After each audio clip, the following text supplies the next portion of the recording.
بسم الله الرحمن الرحيم طاسين تلك آيات القرآن وكتاب مبين هدى وبشرى للمؤمنين الذين يقيمون الصلاة ويؤتون الزكاة وهم بالآخرة هم يوقنون إن الذين لا يؤمنون بالآخرة زينا لهم أعمالهم فهم يعمهون أولئك الذين لهم سوء العذاب وهم في الآخرة هم الأخسرون وإنك لتلقى القرآن من لدن حكيم عليم إذ قال موسى لأهله إني آنست نارا سآتيكم منها بخبر أو آتيكم بشهاب قبس لعلكم تصطلون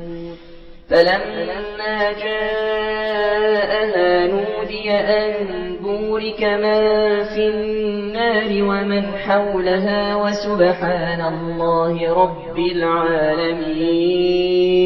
يا موسى إنه أنا الله العزيز الحكيم وألق عصاك فلما رآها تهتز كأنها جان ولا مدبرا ولم يعقب يا موسى لا تخف إني لا يخاف لدي المرسلون إلا من ظلم ثم بدل حسنا بعد سوء فإني غفور رحيم وأدخل يدك في جيبك تخرج بيضاء من غير سوء في 9 آيات إلى فرعون وقومه إنهم كانوا قوما فاسقين فلما جاءتهم آياتنا مبصرة قالوا هذا سحر مبين وجحدوا بها واستيقنتها أنفسهم ظلما وعلوا فانظر كيف كان عاقبة المفسدين ولقد آتينا داود وسليمان علما وقال الحمد لله الذي فضلنا على كثير من عباده المؤمنين وورث سليمان داود وقال يا أيها الناس علمنا منطق الطير وأوتينا من كل شيء إن هذا لهو الفضل المبين وحشر لسليمان جنوده من الجن والإنس والطير فهم يوزعون حتى إذا أتوا على واد النمل قالت نملة يا أيها النمل ادخلوا مساكنكم لا يحطمنكم سليمان وجنوده قالت نملة يا أيها النمل ادخلوا مساكنكم لا يحطمنكم سليمان وجنوده وهم لا يشعرون فتبسم ضاحكا من قولها وقال رب أوزعني أن أشكر نعمتك التي أنعمت علي وعلى والدي وأن أعمل صالحا ترضاه وأدخلني برحمتك في عبادك الصالحين وتفقد الطير فقال ما لي لا أرى الهدهد أم كان من الغائبين لأعذبنه عذابا شديدا أو لأذبحنه أو ليأتيني بسلطان مبين فمكث غير بعيد فقال أحطت بما لم تحط به وجئتك من سبأ بنبأ يقين إني وجدت امرأة تملكهم وأوتيت من كل شيء ولها عرش عظيم وجدتها وقومها يسجدون للشمس من دون الله وزين لهم الشيطان أعمالهم فصدهم عن السبيل فهم لا يهتدون ألا يسجدوا لله الذي يخرج الخبأ في السماوات والأرض ويعلم ما تخفون وما تعلنون الله لا إله إلا هو رب العرش العظيم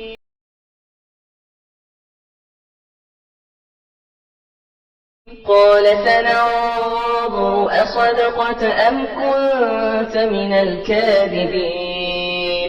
اذهب بكتابي هذا فألقه إليهم ثم تول عنهم فانظر ماذا يرجعون قالت يا أيها الملأ إني ألقي إلي كتاب كريم إنه من سليمان وإنه بسم الله الرحمن الرحيم ألا تعلوا علي وأتوني مسلمين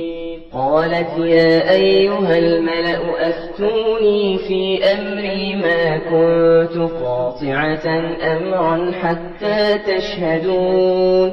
قالوا نحن أولو قوة وأولو بأس شديد والأمر إليك فانظري ماذا تأمرين قالت إن الملوك إذا دخلوا قرية أفسدوها وجعلوا أعزة أهلها أذلة وكذلك يفعلون وإني مرسلة إليهم بهدية فناظرة بما يرجع المرسلون فلما جاء سليمان قال أتمدونني بمال فما آتاني الله خير مما آتاكم بل أنتم بهديتكم تفرحون ارجع إليهم فلنأتينهم بجنود لا قبل لهم بها ولنخرجنهم منها أذلة وهم صاغرون قال يا أيها الملأ أيكم يأتيني بعرشها قبل أن يأتوني مسلمين قال عفريت من الجن أنا آتيك به قبل أن تقوم من مقامك وإني عليه لقوي أمين قال الذي عنده علم من الكتاب أنا آتيك به قبل أن يرتد إليك طرفك فلما رآه مستقرا عنده قال هذا من فضل ربي ليبلوني أأشكر أم أكفر ومن شكر فإنما يشكر لنفسه ومن كفر فإن ربي غني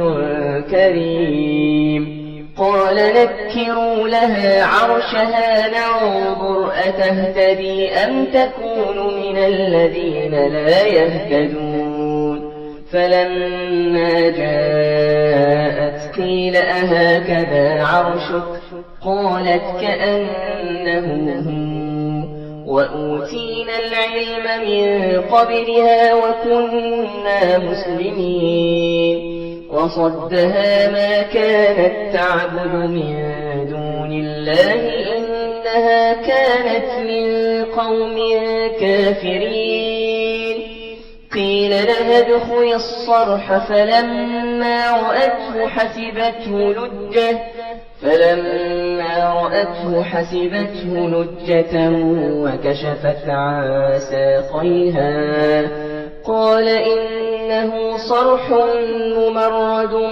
من قوارير قالت رب إني ظلمت نفسي وأسلمت مع سليمان لله رب العالمين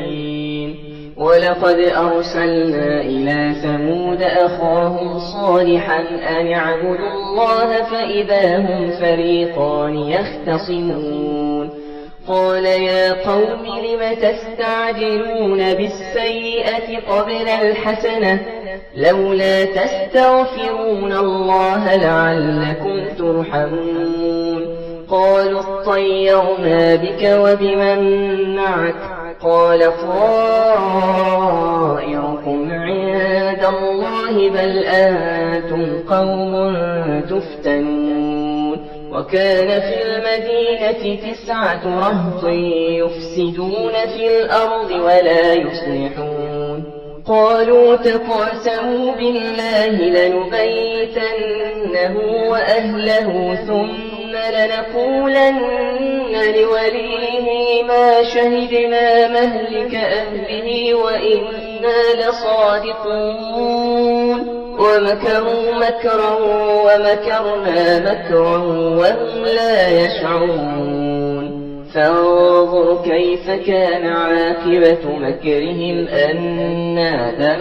دمرناهم وقومهم أجمعين فتلك بيوتهم خاوية بما ظلموا إن في ذلك لآية لقوم يعلمون وآتينا الذين آمنوا وكانوا يتقون ولوطا إذ قال لقومه أتأتون الفاحشة وأنتم تبصرون أئنكم لتأتون الرجال شهوة من دون النساء بل أنتم قوم تجهلون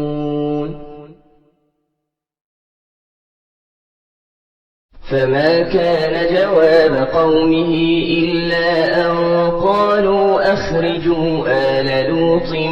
من قريتكم إنهم أناس يتطهرون فأنجيناه وأهله إلا امرأته قدرناها من الغابرين وأمطرنا عليهم مطرا فساء مطر المنذرين قل الحمد لله وسلام على عباده الذين اصطفى الله خير أما يشركون أمن خلق السماوات والأرض وأنزل لكم من السماء ماء فأنبتنا به حدائق ذات بهجة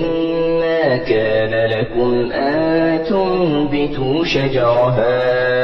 أإله مع الله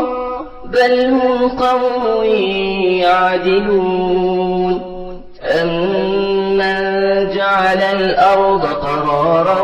وجعل خلالها أنهارا وجعل لها رواسي وجعل بين البحرين حاجزا أإله مع الله بل أكثرهم لا يعلمون أمن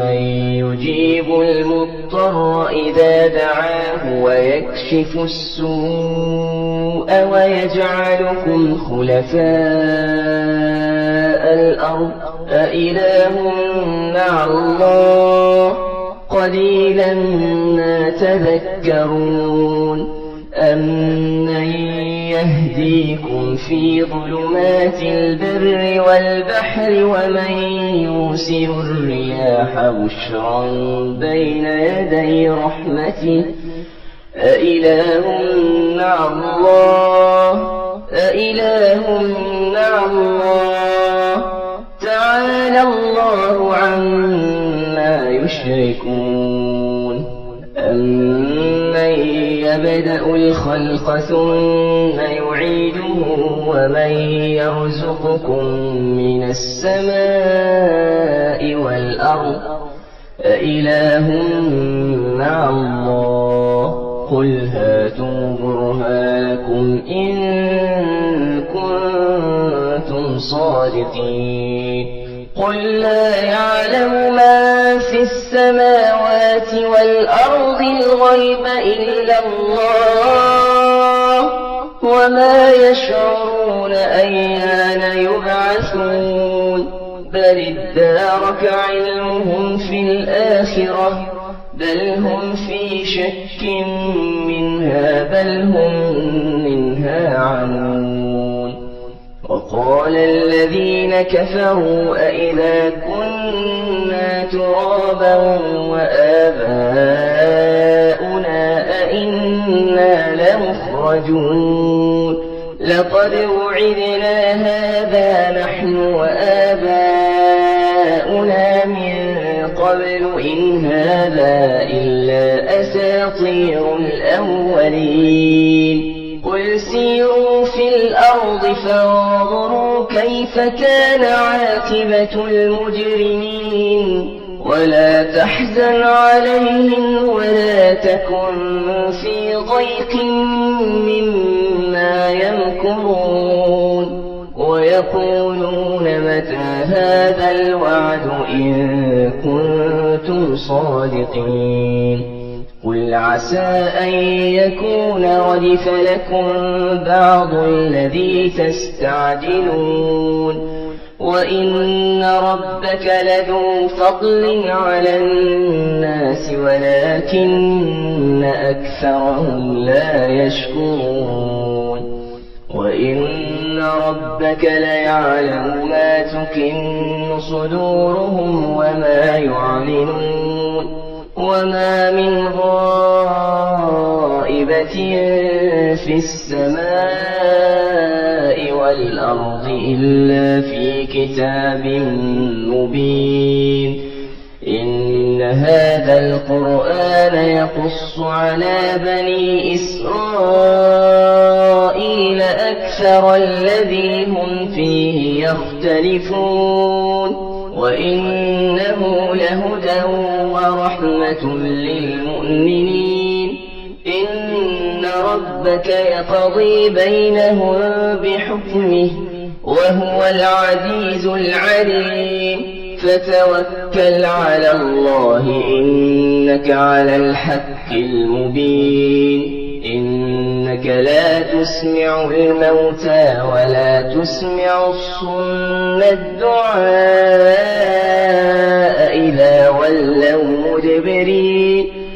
وما أنت بهاد العمي عن ضلالتهم إن تسمع إلا من يؤمن بآياتنا فهم مسلمون وإذا وقع القول عليهم أخرجنا لهم دابة من الأرض تكلمهم أن الناس كانوا بآياتنا لا يوقنون ويوم نحشر من كل أمة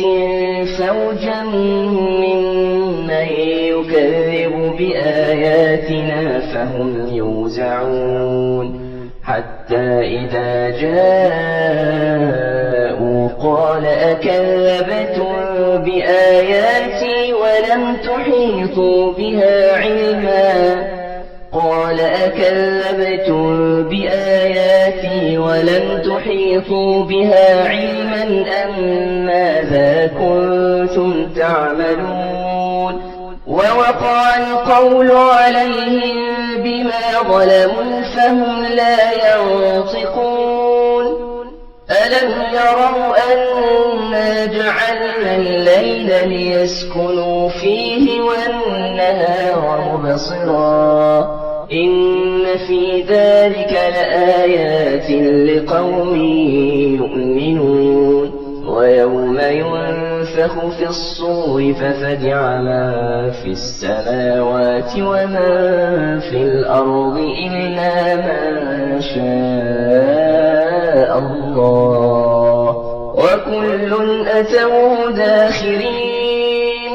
وترى الجبال تحسبها جامدة وهي تمر مر السحاب صنع الله الذي أتقن كل شيء إنه خبير بما تفعلون من جاء بالحسنة فله خير منها وهم من